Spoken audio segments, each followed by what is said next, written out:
Hello guys, welcome back our channel Telugu anime కుర్రోడు. Firstly అందరికీ congratulations. మన ఛానల్ అద్భుతంగా 175 సబ్స్క్రైబర్స్కి రీచ్ అయింది and thanks for your support. But వీడియోస్ని అందరూ చూస్తున్నారు కానీ లైక్ అండ్ కామెంట్ చేయడం లేదు. లైక్ చేయడం వల్ల ఈ వీడియో ఇంకొకరికి షేర్ అవుతుంది అండ్ కామెంట్ చేయడం వల్ల మీ వాల్యుబుల్ ఫీడ్బ్యాక్ అనేది నాకు తెలుస్తుంది ఫ్రెండ్స్.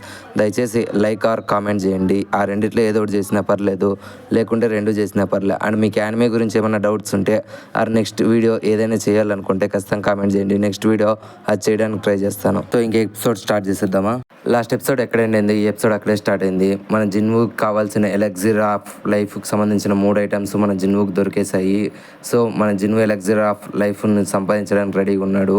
తన క్రాఫ్ట్ని అంతా యూజ్ చేసి ఆ ఎలక్సిర్ ఆఫ్ లైఫ్ని అనేది క్రియేట్ చేస్తాడు. సో సక్సెస్ఫుల్గా 6 times వాడచ్చు అనేది మన ఎలక్సిర్ ఆఫ్ లైఫ్ చూపిస్తుంది. సో మన జిన్వు కొంచెం సంతోషపడతాడు బికాస్ తను చేసిన కష్టానికి ప్రతిఫలం దొరికింది. బట్ దీంతో తన మదర్ క్యూర్ అవుతుందో లేదో అతను ఆలోచిస్తాడు. బట్ అందులోనే ఐరన్ గేడ్ అక్కడికి వచ్చి కైజల్ని తల నరికి తీసుకొని వచ్చింటాడు.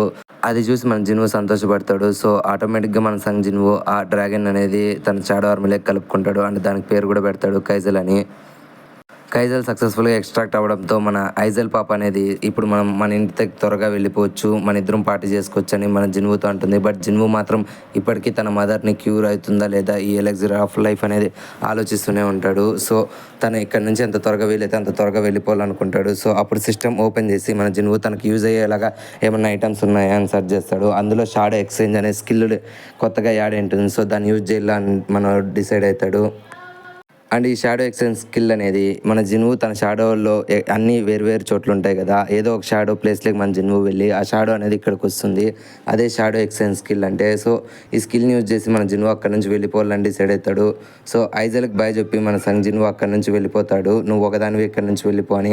బట్ తనకు అర్థం కాదు, తన జిన్వుకి ఏదో ఒకటి చెప్పాలన్నట్లు చెప్పడానికి సిగ్గుపడుతూ ఉంటుంది. వెంటనే అప్పుడు మన జిన్వు అక్కడ నుంచి ఎక్స్చేంజ్ అయిపోయి మన జిన్వు ప్లేస్లోకి ఆ సమన్ అయిన షాడో అనేది వస్తుంది. డంజన్ బయటకు వచ్చిన మన సన్ జిన్వుకు నోటిఫికేషన్ వస్తుంది. ఒకసారి షాడో ఎక్స్చేంజ్ స్కిల్ యూజ్ చేసిన తర్వాత ఇంకొక 3 hours వరకు ఆ స్కిల్ యాక్టివేట్ కాదని. సో మన జిన్వు ఆ షాడో ఉన్న చోటుకు వచ్చింటాడు. సో ఇక్కడ నుంచి హాస్పిటల్ వెళ్ళడానికి మన సన్ జిన్వు డిసైడ్ అయ్యి గాల్లోకి ఎగిరి కైజల్ని సమన్ చేస్తాడు. సో ఆ డ్రాగన్ మీద నుంచి మనోడు హాస్పిటల్కి వెళ్ళిపోతాడు. అండ్ దీనికి ప్యారలల్గా మన జించుల్ గాడు అండ్ హంటర్స్ అసోసియేషన్ ప్రెసిడెంట్ అయిన గోటు మాట్లాడుతూ ఉంటారు. ఈ హ్యాండ్స్కి మధ్య ఉన్న కనెక్షన్స్ని మనం డివైడ్ చేసినామంటే మనం గెలవడానికి కొంచెం పాసిబుల్గా ఉంటుందని వీళ్ళిద్దరూ మాట్లాడుతూ ఉంటారు. అండ్ ఇంకొక సైడ్ బార్లో మన బేక్ అండ్ తన ఫ్రెండ్ ఇద్దరు కలిసి మందాగుతూ జేజో ఐలాండ్ ఆర్క్ గురించి మాట్లాడుతూ ఉంటారు. నెక్స్ట్ వచ్చే వీళ్ళ డంజన్ రైడ్ గురించి మాట్లాడుతూ ఉంటారు. అండ్ బీక్ ఫ్రెండ్ పేరు మెన్ అనమాట. ఇతను మనకు సోలో లెవెలింగ్ సీజన్ 1లో కూడా చూపించారు. ఎవరైనా ఇతన్ని గమనించినట్లయితే ఇతను ఏ ఎపిసోడ్లో ఇంట్రడ్యూస్ చేశారో కామెంట్ చేసి చెప్పండి. అండ్ వీళ్ళిద్దరూ కొంచెం పర్సనల్గా కూడా మాట్లాడుకుంటారు. అండ్ దీనికి ప్యారలల్గా మన సంగ్ జిన్వు తన మదర్ దగ్గరికి వచ్చి ఉంటాడు. తన మదర్కి ఒక రేర్ డిసీజ్ రావడంతో తను డీప్ స్లీప్లోకి వెళ్ళిపోయి ఉంటుంది. సో తనని క్యూర్ చేయడానికి మన జిన్వు ఈ ఎలక్సిర్ ఆఫ్ లైఫ్ని కష్టపడి తయారు చేసి ఉంటాడు. సో దీన్ని తన మదర్ నోట్లో పోస్తాడు అండ్ తనని పడుకోబెట్టి మన జిన్వు ఆలోచిస్తూ ఉంటాడు, ఇది క్యూర్ చేస్తుందా లేదా తన మదర్ని అని. అండ్ మనోడు బాధపడుతూ ఉండగా అండ్ దీనికి ప్యారలల్గా జిన్నా కూడా చంద్రుడిని చూస్తుంది. అండ్ తనకి ఏదో డిఫరెంట్గా జరుగుతున్నట్లు ఫీల్ అనిపిస్తుంది. అండ్ ఇంకొక సైడ్ మన జిన్వుని చూపిస్తుంది. జిన్వు తన మదర్ని చూస్తాడు. తన మదర్ అప్పుడే లేచి మన జిన్వుని చూస్తుంది అండ్ తన జిన్వుని గుర్తుపట్టి జిన్వుని మాట్లాడుతూ ఉంటాడు. అప్పుడు తన మదర్ జిన్వుని మాట్లాడించి నువ్వు ఎలా ఉన్నావు, నువ్వు బాగున్నావా, ఎందుకు ఏడుస్తున్నావు అంటే దానికి మన జిన్వు బాధపడుతూనే ఏం లేదమ్మా అంటాడు. సో మనోడు ఎందుకు ఇంత బాధపడుతున్నా అంటే ఫైనల్గా తన కష్టానికి ఒక ప్రతిఫలం తన మదర్ తిరిగి లేచినందుకు తాను చాలా సంతోషపడుతూ ఉంటాడు.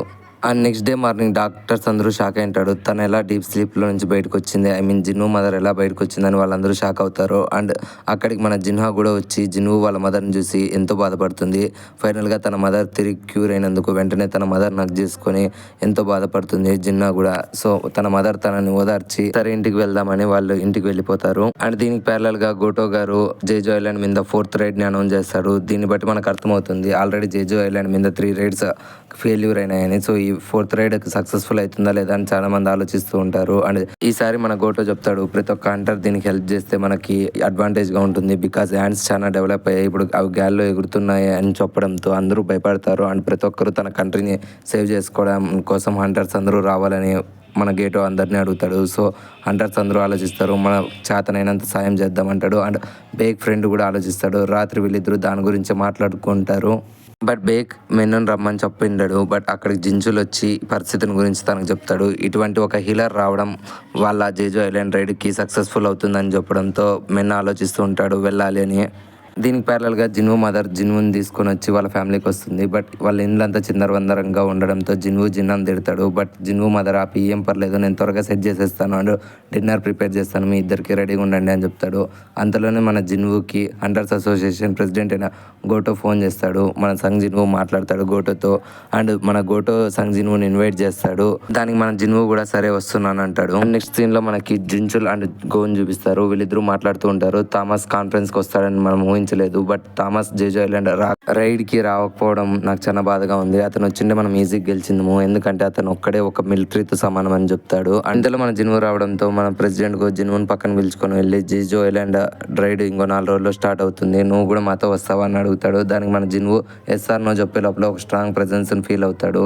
దానికి మన ప్రెసిడెంట్ కూడా సంతోషపడతాడు. నువ్వు ఇంత దూరంలో ఉన్న మానవ ఫోర్స్ను కూడా ఎలా ప్రెజెన్స్ అవ్వగలుగుతున్నావు, నువ్వు రియలీ గ్రేట్ అంటాడు. అండ్ ఆ ప్రెజెన్స్ ఏంటంటే పక్కనే ఉన్న జిమ్లో అందరు ఎస్ ర్యాంక్ హంటర్స్ ప్రాక్టీస్ అవుతూ ఉంటారు జేజో ఐలాండ్ రైడ్ కోసమని.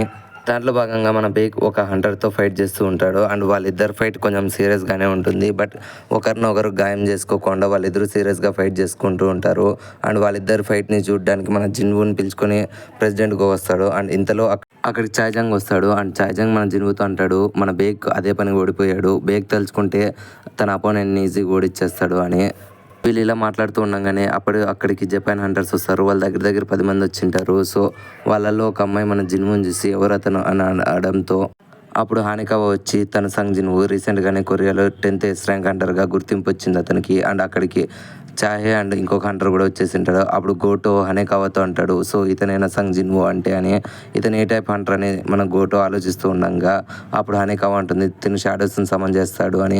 బట్ గోటో మన జిన్వు స్ట్రాంగ్ ప్రెజెన్స్ని గోటో కూడా ఫీల్ అవుతాడు. సో ఇతను పెద్ద హంటర్ అని గోటో ఆలోచిస్తాడు. ఇప్పుడు హనేకావా అంటుంది బీక్ అండ్ ఇంకొక హంటర్ ఫైట్ చేస్తున్న విధానం చూస్తే వీళ్ళు ఎస్ ర్యాంక్ హంటర్ లాగే కనపడడం లేదు, నాకు ఈ ఫైట్ బోర్ కొడుతుంది అని ఆ అమ్మాయి అనడంతో అప్పుడు అక్కడికి ఒక పర్సన్ వస్తాడు. మా హంటర్స్ని ఎప్పుడు తక్కువ అంచనా వేయకండి అని చెప్తాడు. అప్పుడు హనేకావా అంటుంది అసలు ఎవరు నువ్వు అంటే అప్పుడు ఆ పర్సన్ ఉన్న వెనకలా ఉన్న పర్సన్ చెప్తాడు ఇతనే నైట్స్ గిల్డ్ యొక్క హెడ్ అని. అప్పుడు హానికావా నీ పేరు ఏంటి అంటే పార్క్ జిన్సున్ అని చెప్తాడు. హానికావా అంటుంది నేను ఎప్పుడు ఈ పేరు వినలేదు అంటుంది. సో అప్పుడు వెంటనే అక్కడికి చాహే వస్తుంది, అందరినీ ఇంట్రడ్యూస్ అవుతారు అండ్ అందరూ ఫైట్ గురించి మాట్లాడుతూ ఉంటారు. అప్పుడు వాళ్ళకి భేదాలు వచ్చి అందరూ ఒక ఫ్రెండ్లీ మ్యాచ్ పెట్టుకుందామా, కొంచెం సీరియస్గా ఫైట్ చేసుకోవచ్చు అని ట్రై చేస్తారు. సో దానికి మన కొరియన్ హంటర్స్ కూడా సిద్ధమవుతారు. సో జపాన్ హంటర్స్ వర్సెస్ మన కొరియన్ హంటర్స్ ఫైట్ జరుగుతుంది. అండ్ మన సైడ్ చాహే, బేక్, లిమ్ అండ్ మా ఫైట్ చేయడానికి రెడీ అవుతారు. అండ్ వాళ్ళ సైడ్ వచ్చి త్వాటా, కుమటోవా, హోషినో అండ్ టనాకా ఫైట్ చేయడానికి రెడీ అవుతారు. సో ఈ ఫ్రెండ్లీ మ్యాచ్లో ఎవరు గెలుస్తారో తెలుసుకోవాలంటే నెక్స్ట్ ఎపిసోడ్ వరకు మీరు వెయిట్ చేయాలి. సో ఎపిసోడ్ ఇక్కడితో కంప్లీట్ అయిపోయింది. నెక్స్ట్ ఎపిసోడ్లో కలుద్దాం. ఫ్రెండ్స్ ప్లీజ్ దయచేసి సబ్స్క్రైబ్ చేసుకోండి. ఇప్పటి వరకు సబ్స్క్రైబ్ చేసుకున్న వాళ్ళు అండ్ ఆల్రెడీ సబ్స్క్రైబ్ చేసుకోండి వాళ్ళు లైక్ చేశారు లేదో చూడండి. లైక్ చేయకుండా లైక్ చేయండి అండ్ కామెంట్ చేయండి ప్లీజ్. మీ ఫీడ్బ్యాక్ అనేది నాకు అవసరం. అండ్ ఈ వీడియో నచ్చితేనే లైక్ చేయండి, లేకుంటే డిస్లైక్ చేయండి. ఏదో ఒకటి చేయడం మాత్రం మర్చిపోకండి.